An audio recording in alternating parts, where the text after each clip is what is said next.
But there will be other recollections later in the evening, which is an unashamedly nostalgic evening. And even though nostalgia isn't what it used to be, there's no reason why we shouldn't be able to enjoy ourselves just for a bit, looking back in the past as well as to the future. On a semi-serious note, I think joining Junior Chamber was, I really believe, one of the best steps and decisions that I ever took. Best decisions I ever made. After proposing to Margaret, of course. She turned me down on that occasion, so I asked her to marry me instead. But the decision to join the Junior Chamber was, in my case, was influenced by somebody here tonight, Gerald Hodgson, affectionately known as Spider-Man, not because of his agility, but because of the difficulty getting out of the bath. Gerald, in seriousness, was responsible for my joining, and no sooner had I done so than he forced me onto what was then called the Leadership in Action course, which was my first exposure at all in my adult life to goal setting. And the Leadership in Action course had been sponsored by Glenn Turner, he of Dare to Be Great fame, and he was an American pyramid selling artist who was born with a hair lip. And when we went to the Edinburgh European Conference, which he was sponsoring, and he came on stage with a glitter suit that had been sprayed onto him, and he walked on stage with this hair lip, and I can still see him, this mesmeric man who proudly said, "I was born the 13th of 12 children, and I've been sued in every state in the United States." And he was very proud of the fact that he'd been sued in every state in the United States. And he was the very unlikely sponsor of Leadership in Action. But it was a very valid course in goal setting, and Gerald, seriously, I always remain grateful to you for what has been a turning point in my life, and it was you who were responsible. To me, Bradford Junior Chamber, and indeed Junior Chamber, has meant 5 things: development, opportunities, professional and business contacts, friendships, which both Tony and Wolf have mentioned, which last a lifetime, and fun.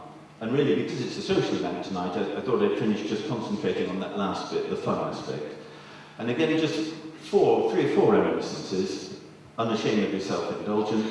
Personal development, we've all had the opportunity to push against our comfort zone. And I think my first one, I'd only been a member for 2 years, and again it was Gerald who said, "John, would you form the Twin Towns Association?" Because Bradford had twinning arrangements with Verviers and Roubaix, was it?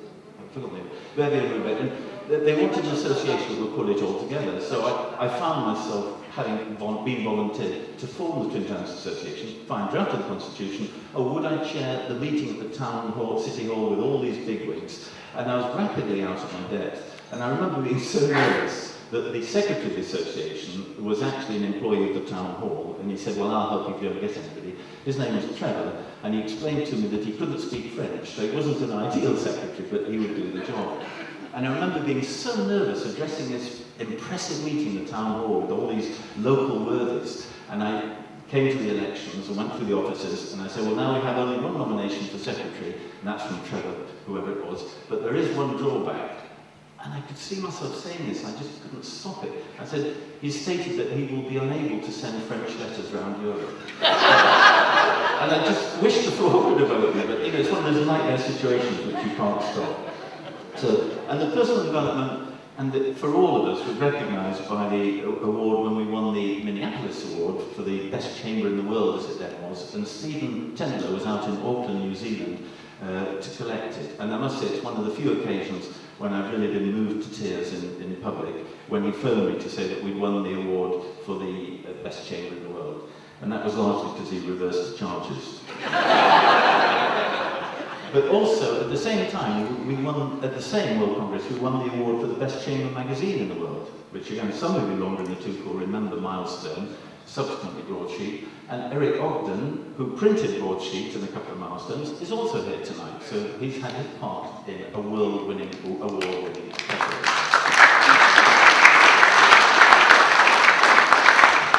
Third element of fun, national conferences and exchange visits. We've all savoured those. So many highlights, but the 2 I will just self-indulgently recollect were the national conference at Sheffield, when we had the tradition that Bradford used to present to the national president a suit length, and Lee's, skilled in tailoring, would make it up. So our Bradford president, we got a suit length that Stevie Jerome Mills sponsored, and Leeds had it made up, and our president, we went down to Sheffield, and our president was Ronnie Farley, and guess who forgot to take the soup plate? So at the dinner with the JCI officers and all these international bigwigs, and the time came for the presentation, and Ronnie, never one to be stuck for ideas, simply took off his trousers and jacket and walked across the ballroom floor to present his suit as though he was in his shirt and underpants, which was a memorable presentation.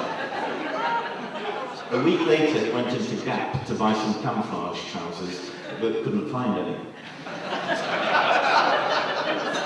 And exchange visits, again in Cologne, which was the perfect exchange visit. It was the first time for 40 years since Bradford had gone there, and my recollections there are Mike Whittaker, who's with us tonight, known as the man with the perfect face for radio. I get him to tell you about his experience at the house of the ex-Nazi officer when he was clothed in the Nazi officer's son's red Indian headdress and nothing else, sitting on the loo and the door blew open. Mike will tell you about that. My recollection is doing a U-turn on the Autobahn and 18 German police cars materialising out of nowhere at very short notice. And then our hosts asking Michael politely, "Have you been to Germany before?" And Mike would say, "No, but my father has." Or, "Yeah." So he said he just came over one night, dropped 100 weight of metal and went home again. And Peter Hole, who's here tonight, who was staying in, I think this is Mönchengladbach, but Peter Hole's host, and Peter not being a fluent German speaker, had trouble in remembering his host, who was called Goebbels. Margaret and me, that was easy because we spoke German, and Goebbels ran a furniture shop, and the German for furniture is Möbels, so Goebbels Möbels. It's easy. And so we all got together at the Get Acquainted party, and Peter came up, because I was staying with another person, Margaret and I were guests on, and Peter came up with his host, and to introduce us, and he said, "Oh, John, have you met my host?" And then I saw, you know that glazed look that goes across people's eyes. He said, "Have you met my host, Herr Göring?"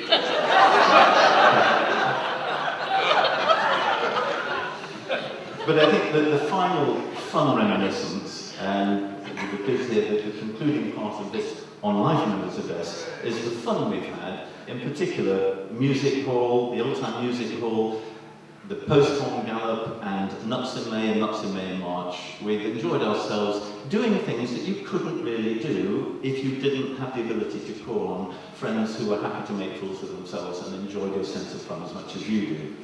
And again, Gerald, I seem to be giving you a lot of credits this evening, but Gerald was the least likely thespian. There he was tall, dignified, and a stentorian voice. And we were doing this sketch on all the combined works of Shakespeare rolled into one, called As You Like King Macbeth's Midsummer Night's Tempest.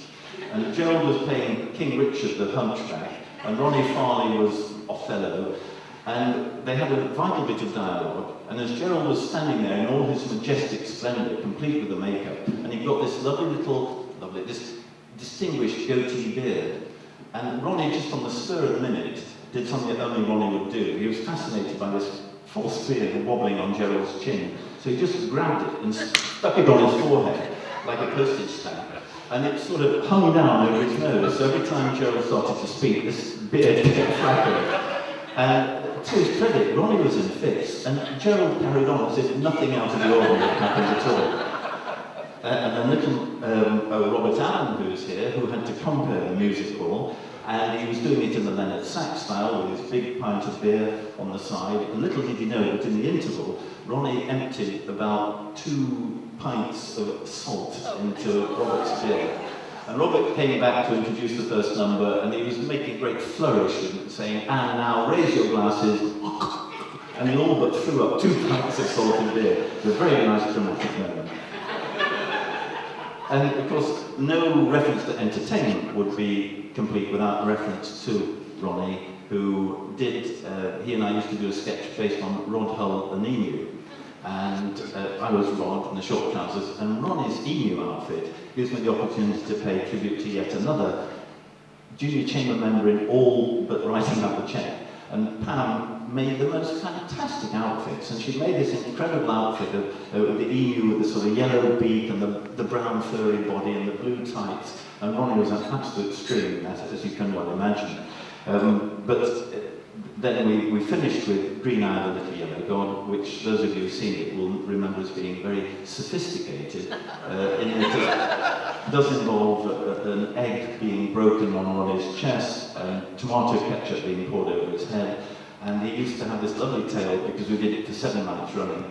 And when I used to break the egg on his chest, the yolk and the egg would all run down into the trousers and get all over it. It really was very, very sophisticated. And Ronnie apparently used to go to the one-day dry cleaning because we had to wear the same trousers for 7 nights running.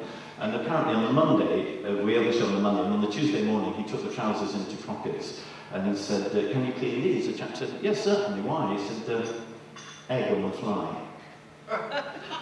So the chap took the trousers and cleaned them, and the next day Ronnie picked them up and wore them again that night, and on the Wednesday morning he went into Crockett's. He said, can you clean the trousers? The chap said, you were the one who came in yesterday. He said, yes. He said, what's wrong this time? He said, egg on the fly.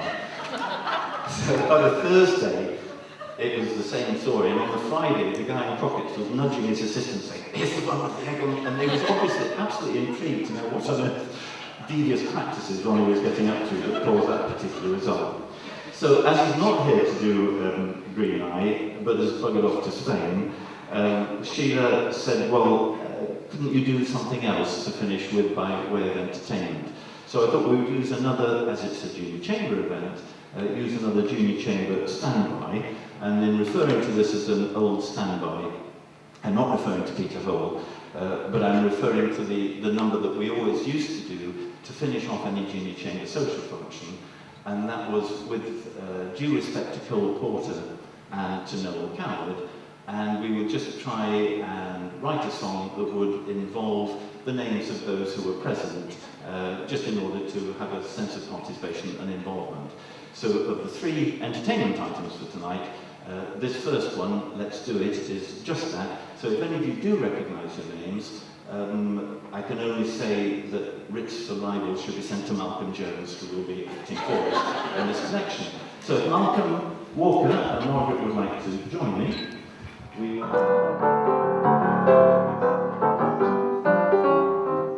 They say that birds do it, bees do it, here in Bradford all JCs do it.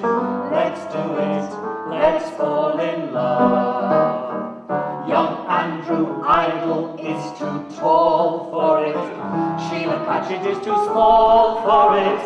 Let's do it, let's fall in love. Small man Alita, alas no more does it, not even when she's been kissed. Her husband Wilfred, he is sure does it, but only when he is persistently tired from walking over the Munros. Old Michael Whittaker after port does it, Malcolm Jones standing up in court does it. Let's do it, let's fall in love. Nice Rita Fleur says she might do it. Poor old Brian and quite do it. Let's do it, let's fall in love. Bright Christine Hardy, have no fear, does it? David Hardy when he's here does it.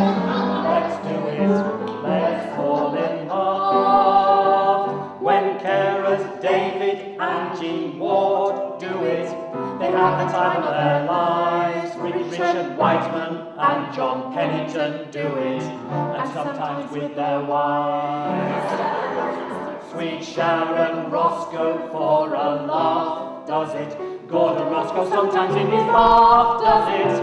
Let's do it, let's fall in love. Big Robert Allen is too large for it, Margaret Peter makes a charge for it.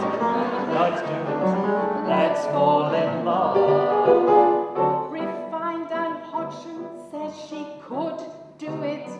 Gerald Hodgson really should do it. Let's do it, let's fall in love. They say Val Paul, now Val Jowett does it, but what will anyone bet? Even Philip Cavalier-Lumley does it, but only on the internet. Long Josie Pennington, who's so fit, does it. Johnny Eaton leaves with shining wit. does it? Well, at least I think that's what Bishop Spooner called him, a shining wit. Let's do it, let's fall in love.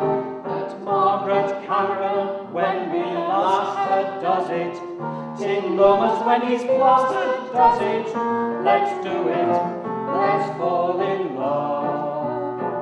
Young Emma Eastwood, everyone knows, does it? Gabby Robshaw, we suppose, does it? Let's do it, let's fall in love. They say that once nice John Barlow did it, when he wasn't on strike. Old Tony Hepworth in black leathers did it, on his robbing motorbike. Brum, brum, brum, brum. Tom, Alison, Wally will go, go, go for it. Peter Hall is sadly just too slow for it. Let's do it, let's fall in love. Sweet Pamela Farley, Shh, don't tell. does it? Adam Scott, Well. does it? Let's do it, let's fall in love. The Nettletons, when they must do it. Peter Jones can only just do it. Let's do it, let's fall in love. Now Tony Moss on his laptop does it. Not that anyone cares. Colin Walmsley and Trevor Smith do it, but they do it in pairs. Sexy Liz Walmsley when she's prone, does it? Stephen Temple when he's on his own does it. Let's do it, let's fall in love. Hugh Helen Thomas, who's so nice, does it. Richard Wilson once or twice, does it. Let's do it, let's fall in love. Hilary Lawther, so they say, does it. Karen Redhead, hey, does it. Let's do it, let's fall in love. John Elegant Whittam, that key golfer, does it. What a beautiful drive. His partner, old Jack Redhead, does it, with his little number 5. They say John Wilson, but it's a myth, does it? Judith, who always takes a lift, does it? Let's do it, let's fall in love, in love, in love, in love. Let's fall in love.